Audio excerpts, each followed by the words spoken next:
नमस्कार दोस्तों, स्वागत है आपका आज के मुख्य समाचार में, जिसमें सबसे पहली और बड़ी खबर में आपको बताएंगे कि उत्तर प्रदेश में भाजपा को बड़ा नुकसान। योगी के लिए चुनावी सर्वे ने बजा दी है खतरे की घंटी। अखिलेश यादव बदल रहे हैं यूपी की हवा। इसी के साथ दूसरी बड़ी खबर में आपको बताएंगे कि पीएम मोदी की 12 करोड़ की मर्सिडीज बेंज पर संजय राउत का बयान। कहा कि अब प्रधान सेवक अपने आप को फकीर कहना छोड़ दें। तीसरी बड़ी खबर में आपको बताएंगे कि नए साल में कांग्रेस का पीएम मोदी पर तंज, लोगों पर ध्यान दीजिए ना कि प्रचार पर। चौथी बड़ी खबर में आपको बताएंगे कि मोदी के 3 यार, नए साल पर ओवैसी का नया वार, योगी राज का नया मतलब भी बताया। और इसी के साथ पांचवी बड़ी खबर में जिक्र होगा कि दिल्ली, महाराष्ट्र, बंगाल में बेकाबू कोरोना से देश का बुरा हाल। नए केस पहुंचे 27,000 के पार। दोस्तों, हर एक खबर की गहराई में आपको ले जाएंगे, लेकिन उससे पहले अगर आपको भी ऐसा लगता है कि यूपी में बज रही है भाजपा के लिए खतरे की घंटी, तो दोस्तों वीडियो लाइक करके समर्थन दर्ज कराइए और लाल बटन को दबा के चैनल को सब्सक्राइब कर लीजिए। घंटी बजाकर कमेंट में बताइए कि किसकी बन रही है उत्तर प्रदेश में सरकार। दोस्तों, रुक करते हैं फटाफट से आज की बड़ी खबर की तरफ। योगी के लिए चुनावी सर्वे ने बजा दी है खतरे की घंटी। जी हां दोस्तों, यूपी चुनाव की तारीखों का ऐलान अगले कुछ दिनों में हो सकता है। देश के सबसे बड़े राज्य उत्तर प्रदेश को लेकर एक बड़े चैनल द्वारा एक बड़ा सर्वे किया गया है, जिससे भाजपा के पैरों तले जमीन खिसक चुकी है। और दोस्तों, अगर आज हो जाए यूपी में चुनाव तो भाजपा को होगा भारी नुकसान। 100 का आंकड़ा पार करना भी मुश्किल हो सकता है। जी हां दोस्तों, आपको बता दें कि दावा किया गया था यहां पर कई नेताओं द्वारा यूपी में कि अगर आज चुनाव होंगे तो भाजपा 100 का आंकड़ा भी नहीं छू पाएगी। वो कहीं ना कहीं इस सर्वे के बाद सच होता नजर आ रहा है और यहां पर भाजपा को बड़े नुकसान की संभावना है। वहीं अगर बात की जाए समाजवादी पार्टी की तो प्रचंड बहुमत। जी हां दोस्तों, 403 विधानसभा सीट वाले इस विधानसभा में भारतीय जनता पार्टी के खिलाफ समाजवादी पार्टी को 304 सीटें मिलती नजर आ रही हैं। जी हां दोस्तों, अब की बार 300 पार का जो ऐलान अमित शाह कर रहे थे वो कहीं ना कहीं समाजवादी पार्टी के लिए सच होते नजर आ रहा है अगर आज की स्थिति में चुनाव हुए तो। और जो दोस्तों जो कारण है जिससे जनता नाराज बताई जा रही है, उसमें सबसे बड़ा कारण है महंगाई। जहां दोस्तों पेट्रोल की कीमतें जनता को रुला रही है और इसी के साथ हर चीज में जिस प्रकार से महंगाई है, महंगाई के खिलाफ वोट करते नजर आ सकते हैं उत्तर प्रदेश के वोटर। इसी के साथ भाजपा को बड़ा नुकसान होने की संभावना यहां जताई जा रही है और समाजवादी पार्टी लगातार उसका ग्राफ यहां पर बढ़ता जा रहा है। रुक करते हैं अगली बड़ी खबर की तरफ। पीएम मोदी की 12 करोड़ की मर्सिडीज बेंज पर संजय राउत का तंज, प्रधान सेवक अपने आप को फकीर कहना छोड़ दें। जी हां दोस्तों, आपको बता दें कि संजय राउत ने शिवसेना के मुखपत्र सामना में लिखे अपने आर्टिकल रोक टोक में पीएम मोदी पर जमकर हमला बोला है। नए साल में लिखे इस पहले लेख में संजय राउत ने नरेंद्र मोदी और बीजेपी को महंगाई, बेरोजगारी, नाइट कर्फ्यू, आने वाले विधानसभा चुनावों जैसे मुद्दे पर घेरते हुए एक बार फिर केंद्र सरकार की नीतियों पर कई सवाल खड़े कर दिए। संजय राउत ने लिखा है कि साल 2021 बीत गया, लेकिन 2022 में कोई उम्मीद की किरण नजर आएगी क्या? महंगाई और बेरोजगारी का कोई समाधान नहीं है। प्रधानमंत्री मोदी के लिए अब 12 करोड़ रुपए की नई मर्सिडीज बेंज गाड़ी खरीदी गई है। इसमें सरकार सफर कर रही है। आगे शिवसेना सांसद लिखते हैं कि खुद को फकीर बताने वाले, प्रधान सेवक होने का दावा करने वाले पीएम मोदी ने विदेशी मॉडल की कार खरीदी है। पीएम की सुरक्षा,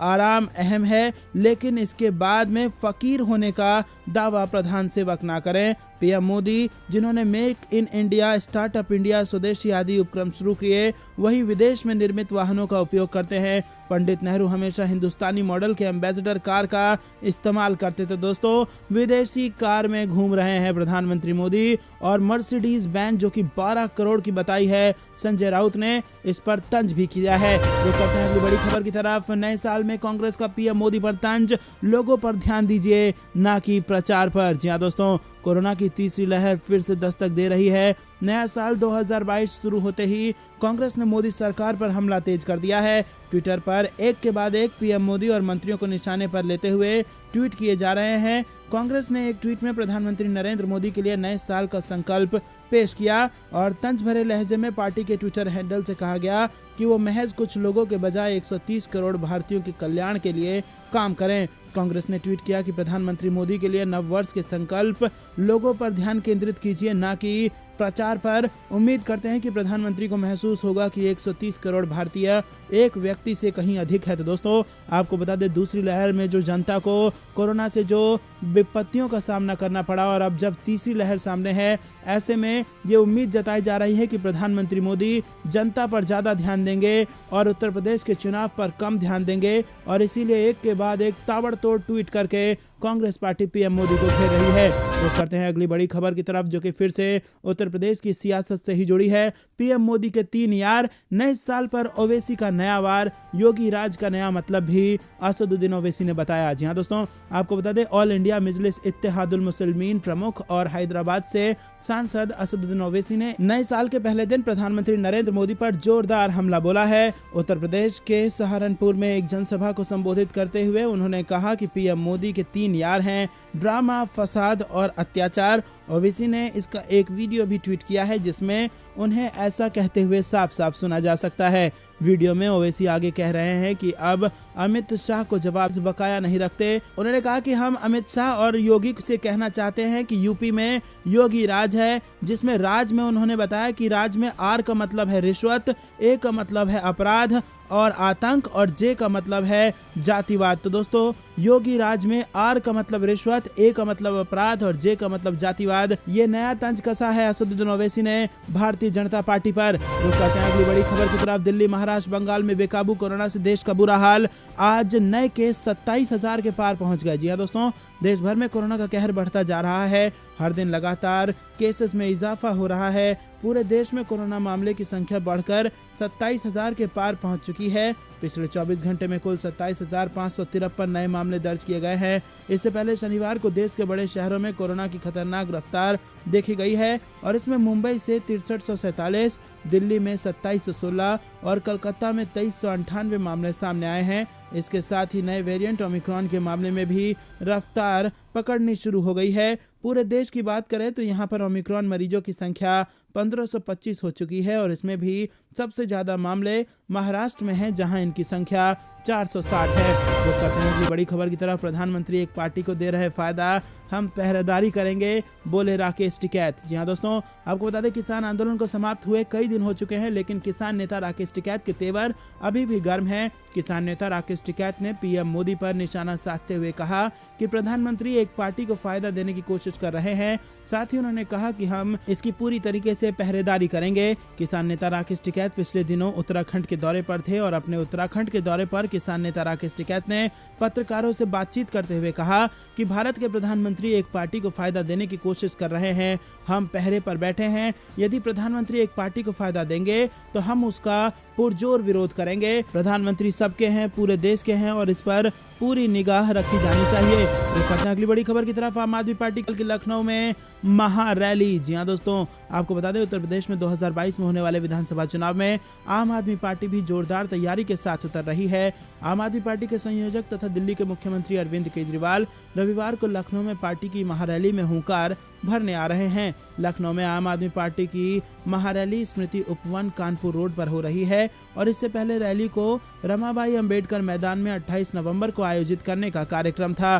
दिल्ली के मुख्यमंत्री अरविंद केजरीवाल लखनऊ में आम आदमी पार्टी की महारैली में हुंकार भरेंगे। केजरीवाल की पार्टी की उत्तर प्रदेशों में सभी 403 सीटों पर प्रत्याशी उतारने की योजना है। रुक करते हैं बड़ी खबर की तरफ। SY कुरैशी का बयान, कोरोना महामारी के चलते रैलियों के आयोजन पर लगना चाहिए बैन। जी हाँ दोस्तों, देश में कोरोना वायरस और इसके नए स्वरूप ओमिक्रॉन के बढ़ते मामलों के बीच निर्वाचन आयोग ने उत्तर प्रदेश, उत्तराखंड और पंजाब सहित 5 राज्यों में विधानसभा चुनाव की तैयारियों को अंतिम रूप देना शुरू कर दिया है।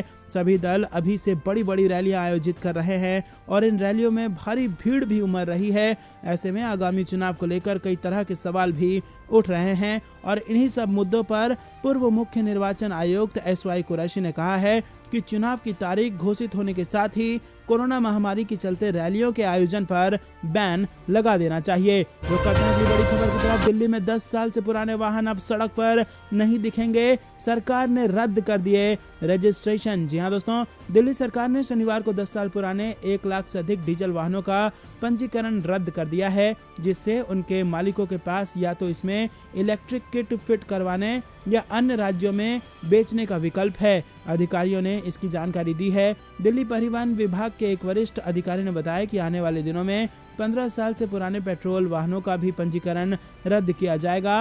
उन्होंने कहा कि ऐसे पुराने वाहनों की संख्या 43 लाख से ज्यादा होने का अनुमान है, जिसमें 32 लाख दोपहिया और 11 लाख कारें शामिल है। परिवहन विभाग ने चेतावनी दी है कि अगर 10 साल पुराना डीजल वाहन या 15 साल से पुराना पेट्रोल वाहन सड़क पर दौड़ता हुआ पाया गया तो उसे जब्त कर स्क्रैपिंग के लिए भेज दिया जाएगा। अधिकारी ने बताया कि 10 साल पुराने 1 लाख से ज्यादा डीजल वाहनों का दिल्ली सरकार ने पंजीकरण रद्द कर दिया है। उन्होंने बताया कि अब उनके पास 2 विकल्प हैं कि वो अपने वाहनों में इलेक्ट्रिक किट फिट करवाएं अथवा NOC लेने के बाद उसे दूसरे राज्यों में बेच दें। परिवहन विभाग के एक वरिष्ठ अधिकारी ने बताया कि 15 साल से अधिक पुराने वाहनों का पंजीकरण आने वाले दिनों में रद्द कर दिया जाएगा। उन्होंने कहा कि ऐसे पुराने पेट्रोल वाहनों की संख्या 43 लाख से ज्यादा होने का अनुमान है, जिसमें 32 लाख दोपहिया और 11 लाख कारें शामिल हैं।